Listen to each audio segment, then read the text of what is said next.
Welcome to the Slop Temple. We pray this video helps.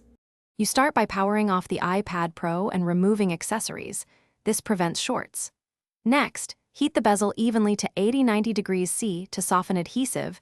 Do not overheat the display. Once warm, place a suction cup near the edge and lift gently. That creates a 1/8 gap so you can slide thin picks. Make sure to keep heat steady while working around corners because adhesive is strongest there. And stay patient.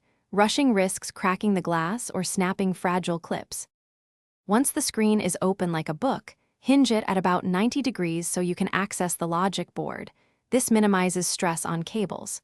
You disconnect the battery connector first to eliminate power, then carefully remove the display and digitizer cables in sequence because the order prevents accidental backfeeding.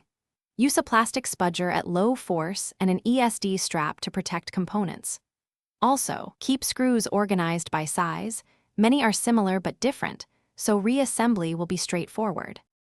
You can now lift the screen clear and set it aside on a soft, lint-free surface. Remove old adhesive with 90% isopropyl and a plastic scraper. This ensures a flat mating surface for new strips and prevents lift later. Before resealing, inspect and gently clean connectors, then reconnect and power on to test touch and display. Make sure everything functions.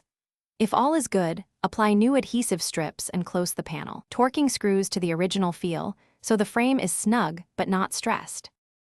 Thanks for watching. Consider subscribing if we helped you.